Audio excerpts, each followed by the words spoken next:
दर्शकवृन्द, काङ्ग्रेस केन्द्रीय सदस्य गगन थापाले एमाले अध्यक्ष केपी ओलीलाई जवाब फर्काएका छन्। ओलीले काङ्ग्रेस महाधिवेशन उद्घाटन समारोहमा थापालाई लक्षित गर्दै एमालेको समृद्ध नेपाल खुसी नेपालीको अभियान कपी गरेको अभिव्यक्ति दिएका थिए।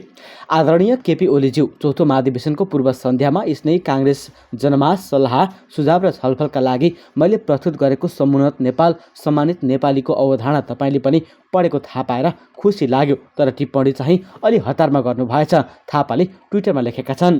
उनले 2072 सालमा संविधान जारी भएपछि सम्पन्न 13औं महाधिवेशनमै काङ्ग्रेसको सम्पूर्ण राजनीति अब समुन्नत नेपाल सम्मानित नेपालीको निर्माणमा समर्पित हुनुपर्छ, नीति र कार्यक्रमसहित त्यसलाई कार्यान्वयन गर्न सक्ने बन्नका लागि पार्टीको रूपान्तरण हुनुपर्छ भनेर निरन्तर प्रस्ताव गर्दै आएको स्मरण गराएका छन्। यो महाधिवेशनपछि सैद्धान्तिक रूपले पुनर्जागृत र रूपान्तरित नेपाली काङ्ग्रेसले सामाजिक लोकतन्त्रको सैद्धान्तिक खाकाभित्र समुन्नत नेपाल सम्मानित नेपालीको सङ्कल्पसहित राष्ट्रिय अभियान प्रारम्भ गर्दा तपाईँसँग जम्काभेट हुने नै छ, थापाले भनेका छन्। अहिलेलाई जय नेपाल।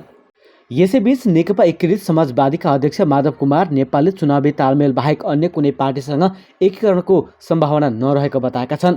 अहिले आफूहरू पार्टीलाई बलियो बनाउने काममा लागेको भन्दै उनले पार्टी बलियो बनेपछि अन्य विचारमा मिल्ने पार्टीसँग एकीकरण गर्ने प्रक्रिया पनि हुने बताएका छन्। एमाले अध्यक्ष केपी शर्मा ओलीप्रति लक्षित गर्दै नेता नेपालले भने आफूले चुनाव जित्नलाई राप्रपा र माओवादीको सहारा लिनुपर्ने, अरूले चाहिँ मिल्न नहुने।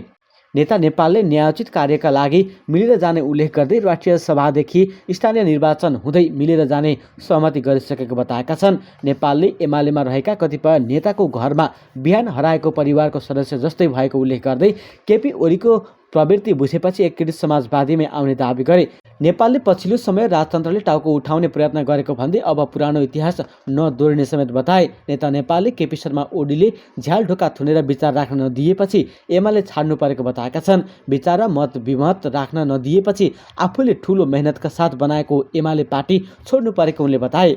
कोअर्डिनेसन केन्द्रदेखि एमालेलाई एमाले बनाउन आफू लागि परेको स्मरण गर्दै अध्यक्ष नेपालले पुष्पलालले केशरजङ रायमाझीसँग विद्रोह गरे जस्तै आफूले पनि केपी ओलीसँग विद्रोह गरेको बताए। कम्युनिस्ट पार्टीलाई विसर्जन हुन नदिन आफूले विद्रोह गरेको र एकीकृत समाजवादी पार्टी नयाँ क्रान्ति निर्माण र कम्युनिस्ट आन्दोलनको निरन्तरता भएको पनि बताए। त्यस्तै काठमाडौँमा जारी आफ्नो 14औं महाधिवेशनमा प्रमुख सत्तारूढ दल नेपाली काङ्ग्रेसले प्रमुख प्रतिपक्षी दल नेकपा एमालेका अध्यक्ष केपी शर्मा ओलीको व्यापक आलोचना गरेको छ। शुक्रबार भिरकुटी मण्डपमा आयोजित आफ्नो महाधिवेशन उद्घाटन समारोहदेखि बन्द सत्रसम्म काङ्ग्रेसले ओलीको कडा आलोचना गरेको हो।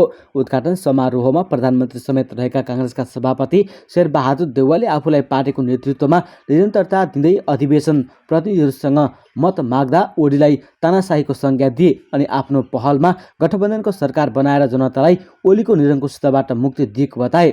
म प्रधानमन्त्री भएको दिन जनताले मुक्ति पाए, ओलीको शासनबाट मुक्ति पाए। देउवाले भने मलाई जिताउनुहोस्, ओली जस्ता तानाशाही शासनबाट देशलाई मुक्त गरिन्छ।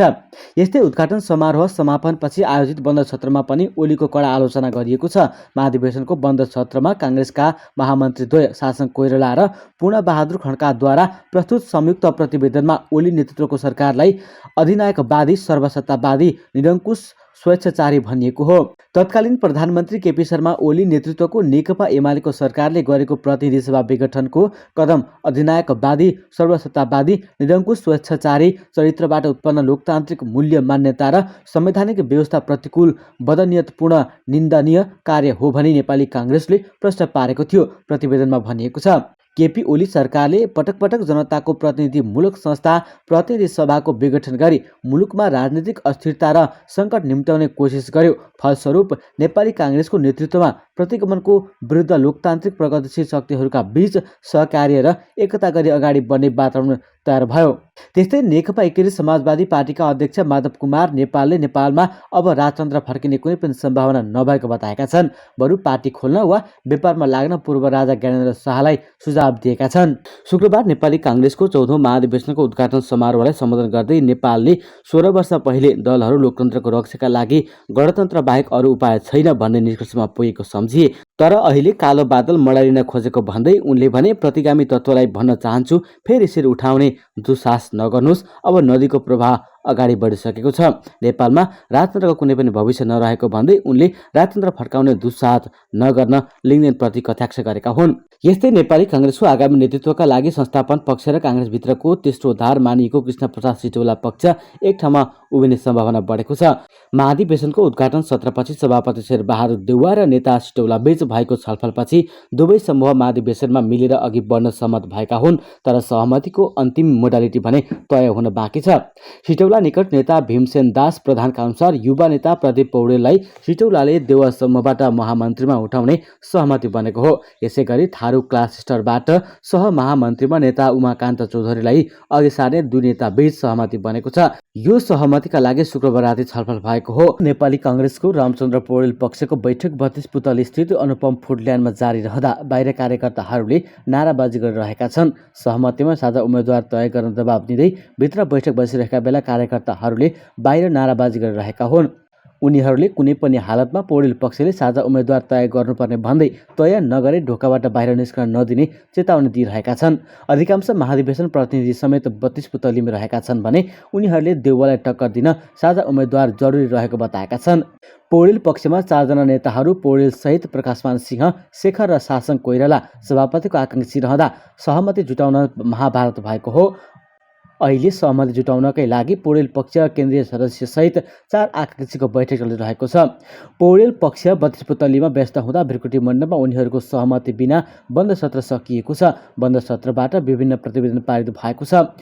यो सँगै सरकारबाट बाहिरिएको 5 महिनापछि एमाले अध्यक्ष केपी शर्मा ओलीले काङ्ग्रेससँग सहकार्यको प्रस्ताव राखेका छन्। राष्ट्रिय सभा र स्थानीय चुनाव नजिकै गर्दा काङ्ग्रेसको 14औं महाधिवेशन उद्घाटन समारोहमा पुगेका ओलीले सहकार्यको आह्वान गरेका हुन्। राजतन्त्र फाल्नेदेखि सङ्घीय गणतन्त्र ल्याउने सम्मको, नागरिक स्वाभिमान बढाउने स्थापित गर्ने कामसम्मको, देश विकास गर्ने सम्मको महत्त्वपूर्ण अभिभारा राजनीतिक दलहरूले पुरा गरेका छन्। त्यसमा पनि नेपाली काङ्ग्रेस र एमाले जस्ता प्रमुख र महत्त्वपूर्ण पार्टीहरू जसको लामो इतिहास छ। यस उपरान्त पनि देशको राजनीतिलाई, अर्थलाई, देशको सामाजिक विकासलाई सही बाटोमा लाने अभिभारा यिनै पार्टीलाई छ। शुक्रबार शुभकामना मन्तव्यका क्रममा ओलीले भनेका हुन्। यी अभिभारामा एमाले पनि नेपाली काङ्ग्रेससँग सँगसँगै अघि बढ्न तयार छ। ओलीले थपे, राष्ट्रियताको प्रश्न, लोकतन्त्रको रक्षा र सम्वर्धनको प्रश्न, विकासको प्रश्न, सुशासनको प्रश्न, स्थिरता र स्थायित्व, सामाजिक न्यायको प्रश्नमा देउवालाई अगाडि बढाउन नेकपा एमाले सहकार्य गर्न तयार छ भन्ने कुरा यस महाधिवेशनमा भन्न चाहन्छु। ओलीले काङ्ग्रेसलाई अरूको नीतिमा नहिँड्न पनि सुझाव दिए।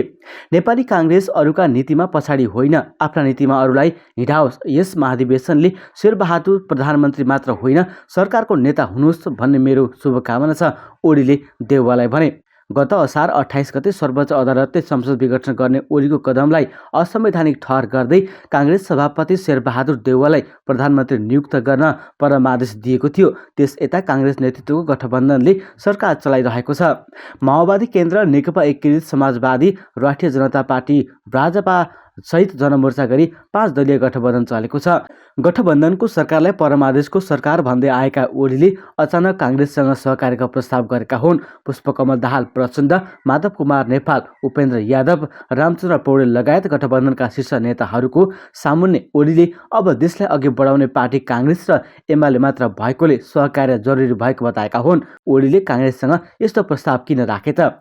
ओलीले मुख्य गरी सत्तारूढ गठबन्धन फुटाउने नियतले काङ्ग्रेससँग सहकार्यको कुरा उठाएको विश्लेषकहरू बताउँछन्। शिक्षक मासिकमा सम्पादक राजेन्द्र दाहाल ओलीको प्रस्तावका पछाडि 3 वटा कारण देख्छन्।